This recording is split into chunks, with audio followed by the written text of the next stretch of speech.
नमस्कार। BEd second year और third paper हम लोग बात कर रहे थे कि जो शिक्षा का अधिकार अधिनियम है उसके अंतर्गत जो 7 अध्याय दिए गए हैं और उनको 38 खंडों में बांटा गया है। हम उसी में चर्चा कर रहे थे और पहला और दूसरा अध्याय हम लोगों ने देख लिया था। आज हम लोग तीसरे अध्याय की बात करेंगे जिसमें है सरकार का उत्तरदायित्व। देखने से पता चल रहा है सरकार का उत्तरदायित्व। अब सरकार तो केंद्र और राज्य सरकार दोनों इसमें भाग लेती है। तो केंद्र सरकार कितना धन व्यय करेगी शिक्षा के लिए और जो नियम है वो कौन बनाएगा, किस प्रकार लागू होंगे, किस किस के लिए कौन कौन से नियम बनेंगे, ये सारे प्रावधान है इस अध्याय के अंतर्गत दिए गए हैं। ठीक है, तो हमें आज देखना है कि सरकार के कौन कौन से उत्तरदायित्व हैं जो शिक्षा का अधिकार अधिनियम है उसके लिए। तो इसके अंतर्गत अध्याय 3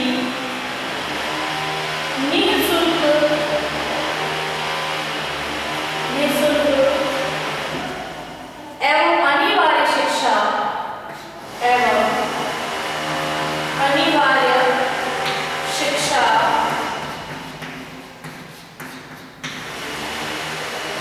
विधेयक की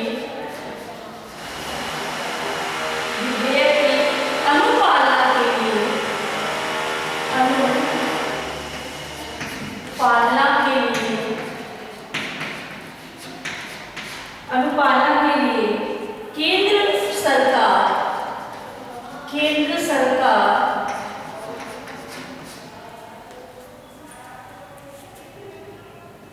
एवं राज्य सरकार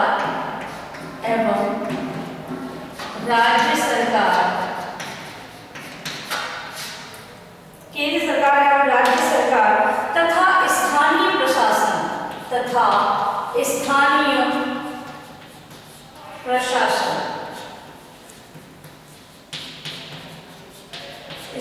प्रशासन के उत्तरदायित्व निर्धारित किए गए हैं।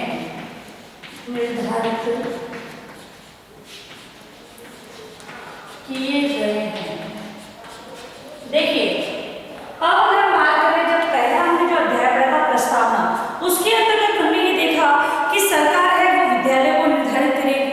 ठीक है, आज हम बात कर रहे हैं तो अब जो विद्यालय को निर्धारित किया गया है उसके संचालन के लिए, ठीक है, विधेयक में जिस अनिवार्य शिक्षा विधेयक की अनुपालना के लिए केंद्र सरकार, राज्य सरकार और स्थानीय प्रशासन, तो केंद्र भी अपने केंद्र है जो सारे नियम बनाती है, राज्यों में उन्हें भेजा जाता है, राज्य सरकार उन्हें अपनाती है और प्रशासन है उन नियमों को पालन करने में अपना योगदान देता है। तो ये तीनों चीज क्या इनकी क्या करें उत्तरदायित्व कि कौन कौन सा कार्य करेगा, वो सारे उत्तरदायित्व इसके अंतर्गत बताए गए हैं। फिर है इसे लागू होने, इसे मतलब इस जो विधेयक जो लाया गया है शिक्षा का अधिकार अधिनियम 2009, ठीक है, इस विधेयक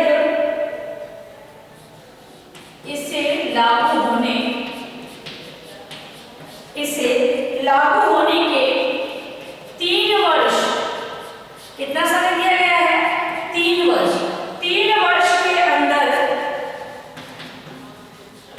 3 वर्ष के अंतर्गत सरकार द्वारा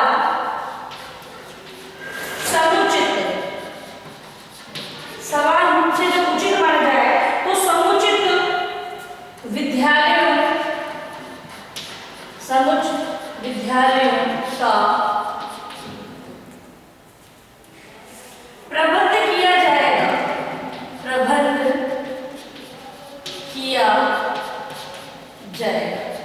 जैसा कि हमने देखा कि 4 प्रकार के विद्यालयों की स्थापना की जाएगी। इसमें सरकारी है, फिर जो विशिष्ट विद्यालय जिसमें नवोदय और केंद्रीय विद्यालय आते हैं, इसके अलावा जो सरकार से अनुदान प्राप्त कर विद्यालय बनाए जाते हैं वो वाले विद्यालय, और जो चौथा विद्यालय था वो क्या था, जो किसी संस्था या निजी विद्यालय जो खोला जाता है वो था।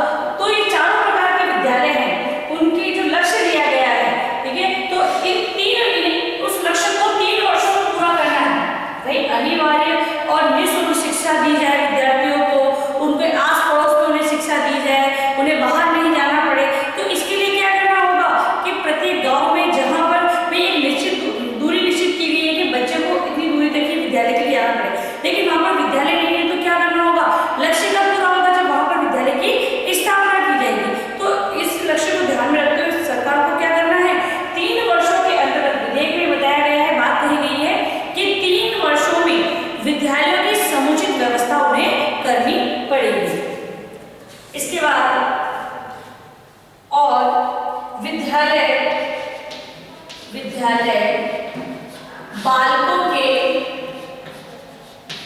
विद्यालय बालकों के निवास स्थान से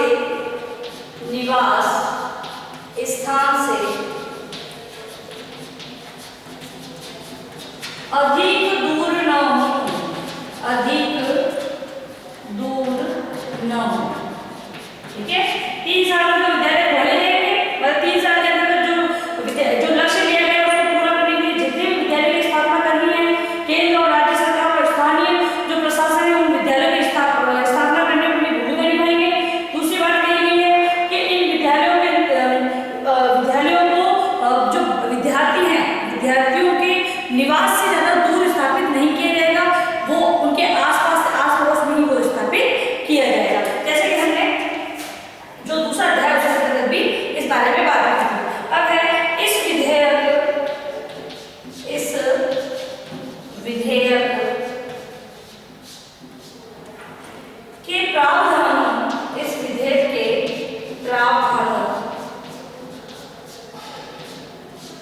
विधेयक के प्रावधानों को लागू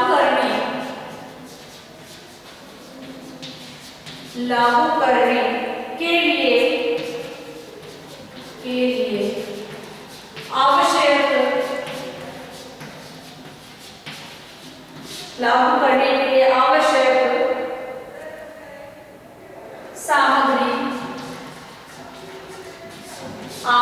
सामग्री की व्यवस्था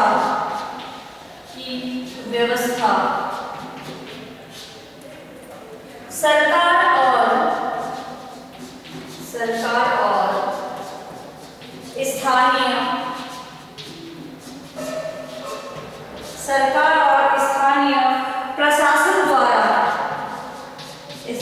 प्रशासन द्वारा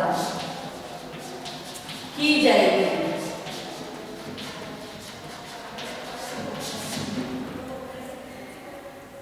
केंद्र सरकार राज्य सरकार के साथ परामर्श कर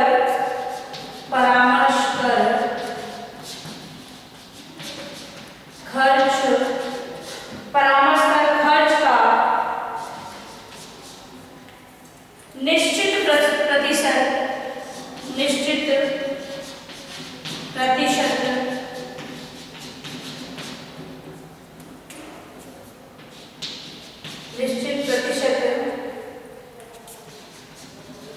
राज्य सरकार को अनुदान के अंतर्गत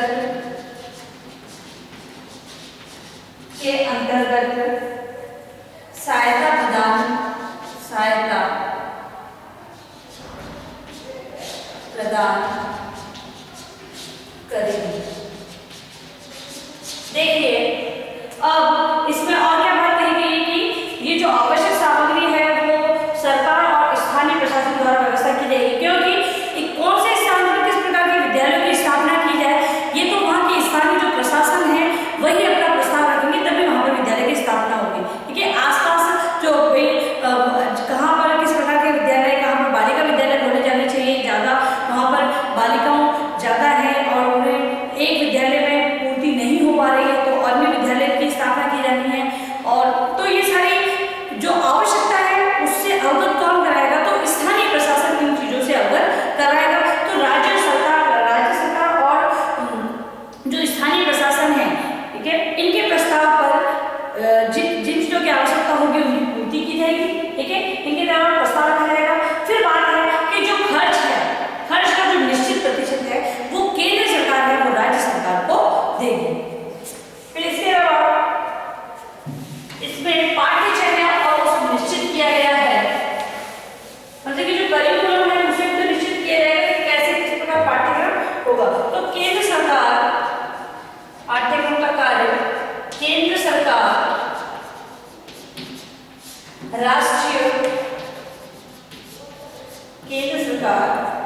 राष्ट्रीय पाठ्यचर्या, राष्ट्रीय पाठ्यचर्या, पाठ्यचर्या का फ्रेमवर्क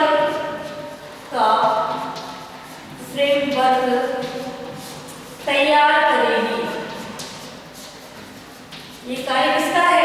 करिकुलम का कार्य किसका है? तो वो है केंद्र सरकार का कार्य है करिकुलम तैयार करना।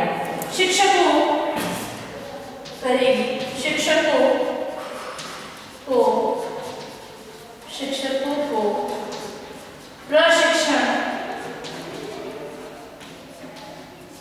शिक्षकों को प्रशिक्षण के मानदंड, प्रशिक्षण के मानदंड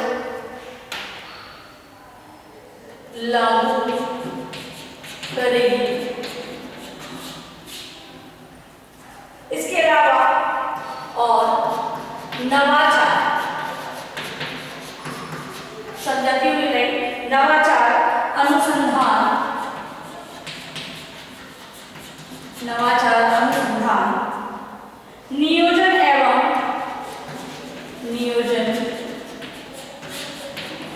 एवं क्षमता विकास, नियोजन एवं क्षमता विकास को प्रोत्साहित, क्षमता विकास को प्रोत्साहित करने हेतु राज्य सरकार को आवश्यक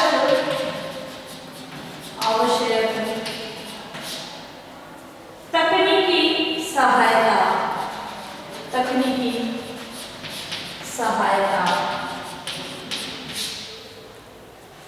और संसाधन उपलब्ध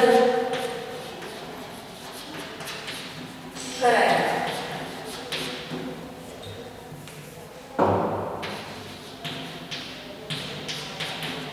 देखिए अब केंद्र सरकार का पहला कार्य इसके अंदर क्या बताया है? पाठ्यचर्या का फ्रेमवर्क तैयार है, क्योंकि सभी राज्यों में एक ही प्रकार का पाठ्यक्रम लागू हो तो केंद्र को डिसीजन लेना होगा कि कौन सा पाठ्यक्रम लागू किया जाए। तो फ्रेमवर्क है वो पाठ्यचर्या का होगा, केंद्र सरकार डिसाइड करेगी। फिर है शिक्षकों को प्रशिक्षण के मानदंड लागू करेगी कि जो प्रशिक्षण में जिन मानदंडों के आधार पर उन्होंने प्रशिक्षण लिया है उनका उपयोग शिक्षा के अंदर किस प्रकार किया जाना है तो उसको निश्चित करने का कार्य होगा है। फिर है अनुसंधान कि जो नए नवाचार आ रहे हैं, जो नए अनुसंधान हो रहे हैं, भाई होता क्या है कि शिक्षण के अंदर बहुत सारे परिवर्तन आते हैं, शिक्षण पद्धतियों के अंतर्गत आते हैं, शिक्षण विधियों के अंतर्गत आते हैं। हो सकता है जो पाठ्यक्रम के अंतर्गत भी जो नवाचार आ रहे हैं तो उनसे अवगत कराने के लिए जो क्षमता विकास कार्यक्रम होते हैं वो सारा कार्य किसका है?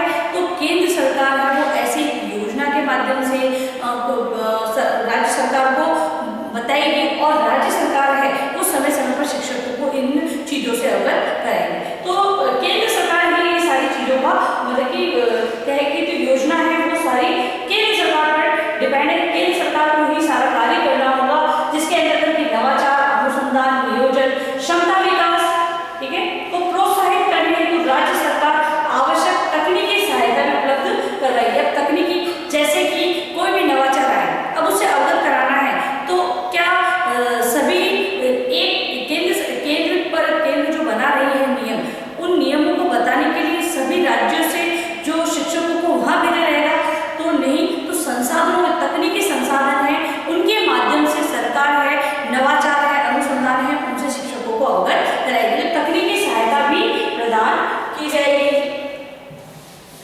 इसके अलावा ये सारे बिंदु हैं वो हमें एज इट इज लिखने होंगे, क्योंकि ये जो अध्याय दिए गए हैं ये कहीं ये नियम है वो सरकार के लिए, शिक्षकों के लिए, विद्यार्थियों के लिए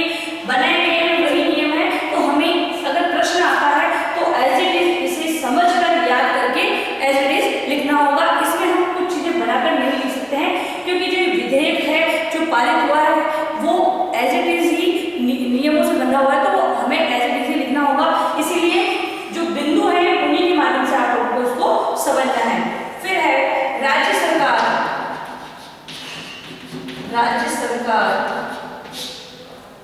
एवं स्थानीय प्रशासन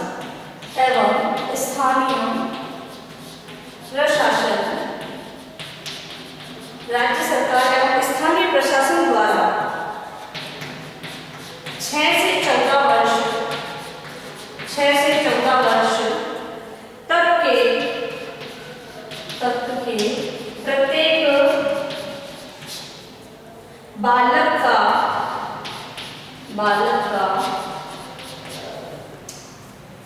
विद्यालय में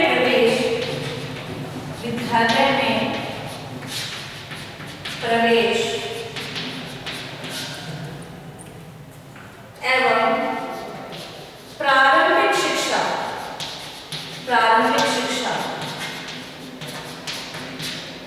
अभी जो प्रारंभिक शिक्षा का जो आया है वो क्या है, अब जो हमारी 5 वर्ष की 5-3-3-4 जो हमारा जो फॉर्मेट आया है उसके अंदर जो 5 साल की जो शिक्षा है उसके बारे में जो प्रारंभिक शिक्षा कही जा सकती है। तो प्रारंभिक शिक्षा पूर्ण होने तक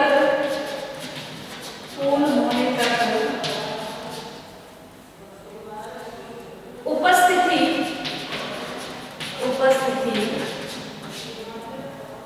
को सुनिश्चित किया जाए।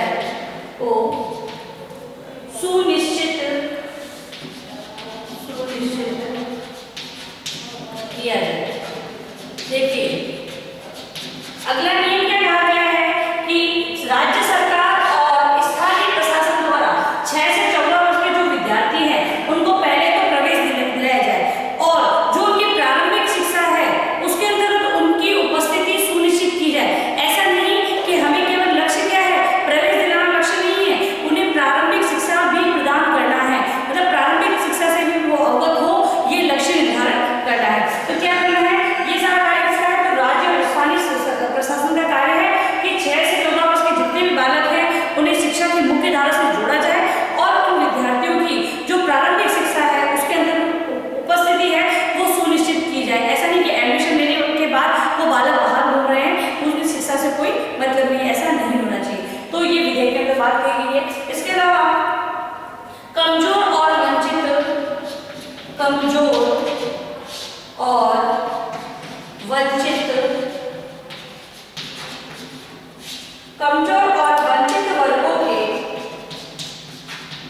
वर्गों के साथ कोई भेदभाव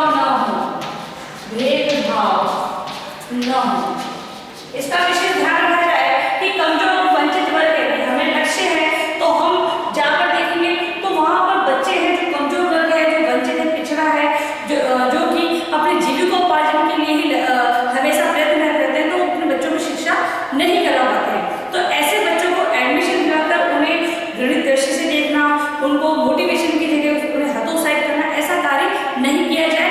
उनको भी उनसे कोई भेदभाव न करते हुए उन्हें शिक्षा प्रदान की जानी चाहिए। तो इसके बारे में भी कहा गया है। फिर है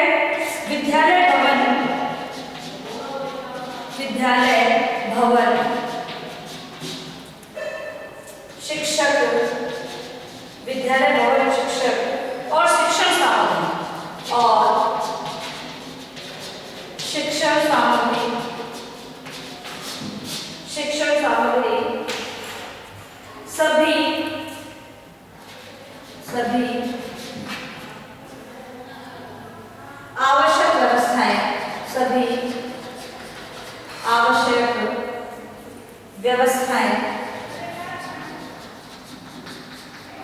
सभी आवश्यक व्यवस्थाएं सरकार एवं स्थानीय शासन द्वारा की जाए। अब देखिए सरकार द्वारा ये सारे कार्य किए जाए और स्थानीय शासन द्वारा किए जाए। क्योंकि हम लोग देखते हैं, आए दिन लोग अखबारों में पढ़ते हैं कि उपरोक्त विद्यालय में ताला लगा दिया गया, धरना प्रदर्शन किया गया। तो क्यों किया जाता है? क्योंकि वहाँ पर शिक्षकों की कमी होती है, भवन जर्जर अवस्था में होता है, कोई सुविधा ही नहीं होती है बच्चों के पेयजल की, तो इसलिए वो क्या करते हैं, धरना प्रदर्शन करते हैं। तो ये सारा कौन कर रहा है? स्थानीय प्रशासन के द्वारा ही ये सारा कार्य करवाया जाता है, ताकि भाई अगर सरकार उनकी बात नहीं सुन रही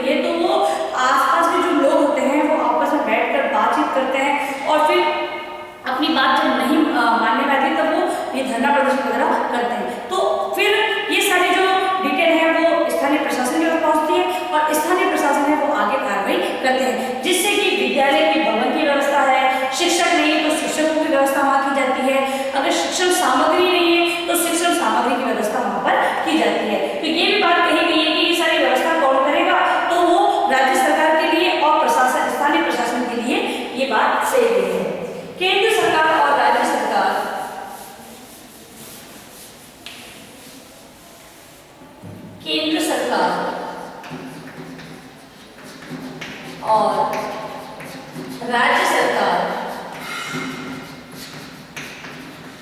केंद्र सरकार और राज्य सरकार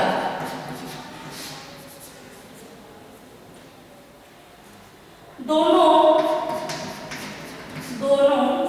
का उत्तरदायित्व होगा, दोनों का उत्तरदायित्व होगा, दोनों का उत्तरदायित्व होगा कि वे इस विधेयक के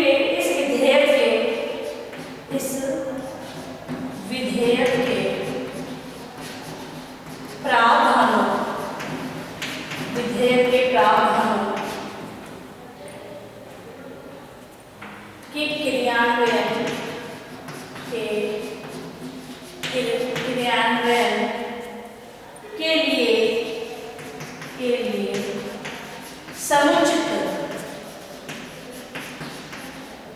धन की व्यवस्था करें।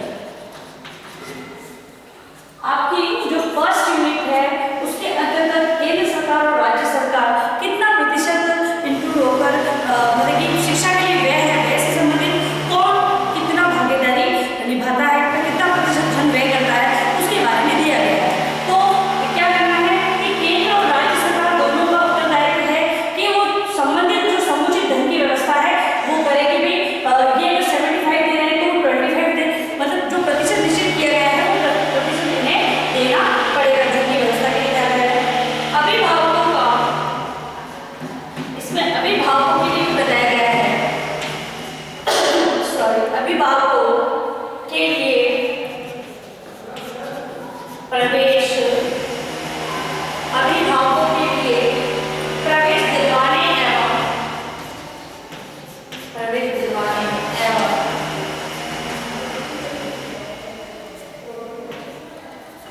पढ़ाई लिखाई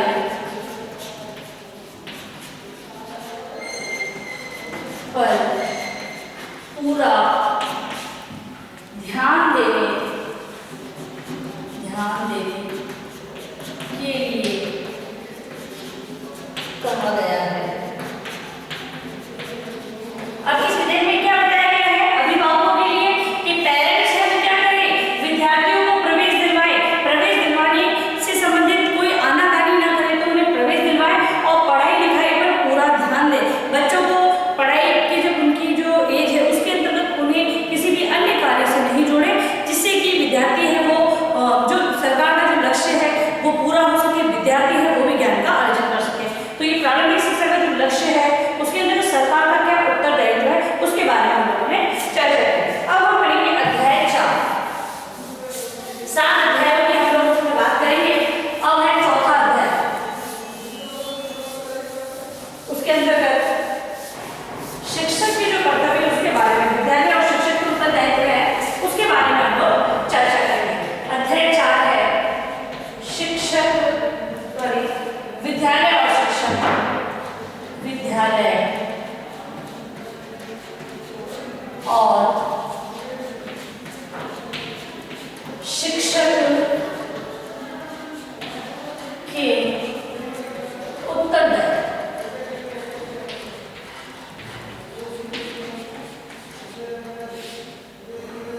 छोटे प्रश्नों के अंदर आपसे पूछा जा सकता है कि विद्यालय और शिक्षक के उत्तरदायित्व किस अध्याय में दिए गए हैं, तो आपसे छोटे प्रश्नों में पूछ सकते हो तो आप अध्याय 4 बोलेंगे। तो जैसे कि आपको जो प्रश्न है छोटे प्रश्न के हिसाब से अध्याय में से बन सकते हैं, इसीलिए इस जो ये टॉपिक है इसको आप विशेष रूप से ध्यान से देखें ताकि आपको जो अध्याय है, क्योंकि इसमें जो टॉपिक दे रखा है जैसे कि यहाँ पर विद्यालय और शिक्षक के उत्तरदायित्व दे रखे हैं, तो यहाँ इसके अंतर्गत विद्यालय से संबंधित और शिक्षा से संबंधित ही जो बातें हैं वो लिखी गई है। तो विशेष रूप से हम लोग इस चीज को देखें। यह विधेयक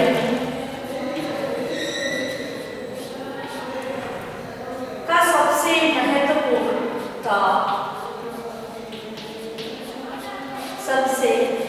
महत्वपूर्ण अध्याय है। ठीक है, इसे क्या होता है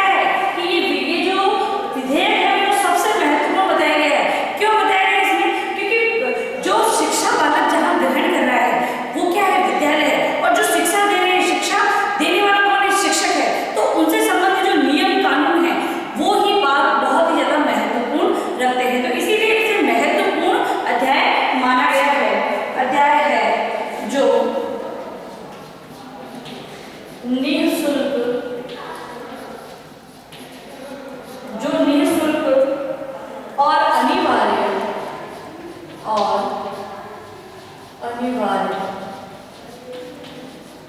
निःशुल्क और अनिवार्य शिक्षा के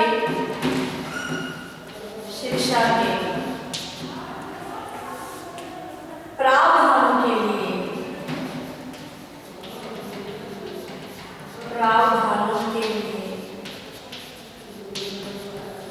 निःशुल्क और अनिवार्य शिक्षा के प्रावधानों के लिए विद्यालयों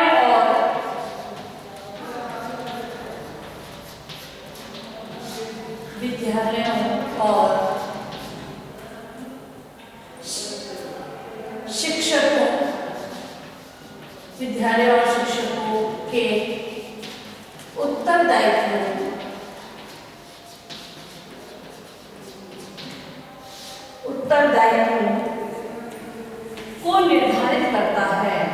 को निर्धारित करता है।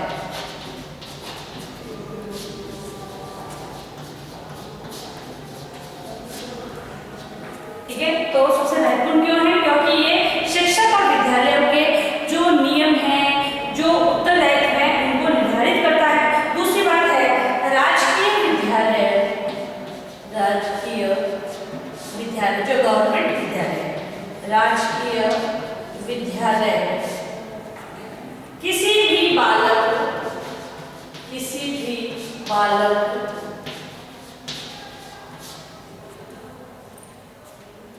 की शिक्षा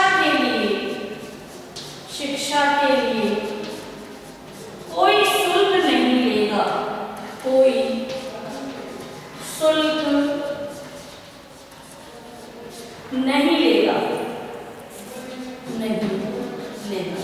पहली बात क्या कही है कि कोई भी शुल्क नहीं लिया जाएगा सरकार द्वारा शिक्षा के लिए। जो बालकों की शिक्षा दी जा रही है इसमें कोई भी शुल्क नहीं लिया जाएगा राजकीय विद्यालयों द्वारा। फिर है विशेष एवं निजी विद्यालय,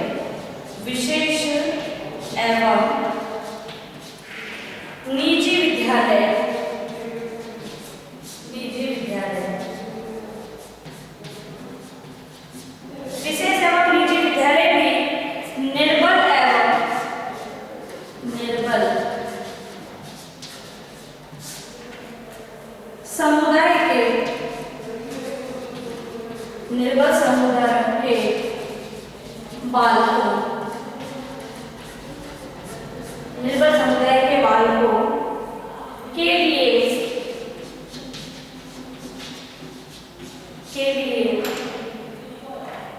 पहली कक्षा में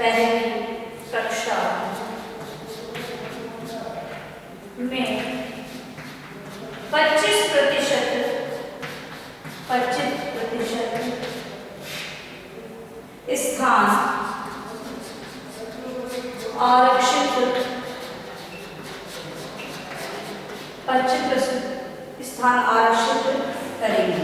देखिए पहली बात है कि गवर्नमेंट जो विद्यालय है वो तो कोई भी किसी भी प्रकार का शुल्क नहीं लेंगे। दूसरी बात की गई है विशेष एवं निजी विद्यालय। विशेष विद्यालय के अंदर कौन सा विद्यालय आया था जो हमने प्रस्तावना में पढ़ा था? तो उसके अंतर्गत जो केंद्रीय विद्यालय है और जो केंद्रीय विद्यालय और नवोदय विद्यालय की बात करेंगे, ठीक है। तो वो विद्यालय, फिर है निजी विद्यालय जिनका अपना खुद का विद्यालय है ना। तो वो भी क्या करेंगे निर्बल समुदायों के लिए। अब ये निर्बल समुदाय कौन सा होगा? तो उसके लिए कुछ नियम बनाए गए हैं, कुछ मतलब कि निर्धारित किया गया है कि ये निर्बल समुदाय के अंतर्गत आ रहे हैं, ठीक है। अब उनके लिए वो क्या कैसा करेगा कि मान लो किसी विद्यालय के अंतर्गत LKG से कक्षा प्रारंभ हो रही है, वहां पर जो फर्स्ट क्लास पहली कक्षा पहुंची होगी LKG है, तो अपनी LKG कक्षा में यदि 100 बच्चों को वो एडमिशन देते हैं तो उनमें से 25% जो बच्चे हैं उन्हें फ्री करना होगा, मतलब कि उनकी फीस नहीं ली जाएगी, ठीक है। तो ये है 25% उनको छूट देनी पड़ेगी।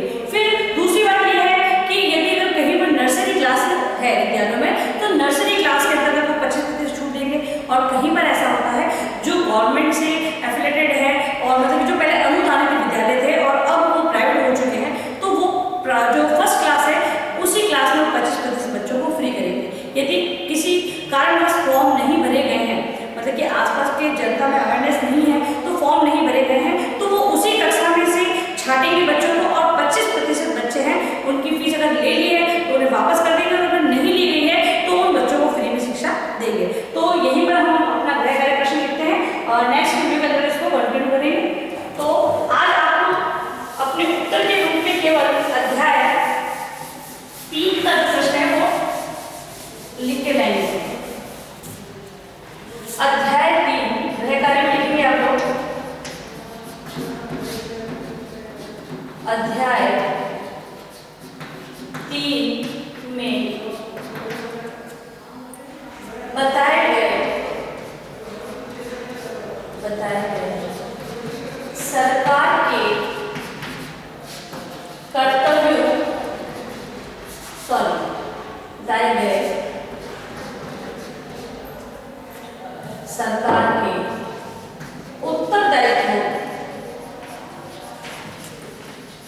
उत्तरदायित्व का वर्णन करें। ठीक है, तो आपको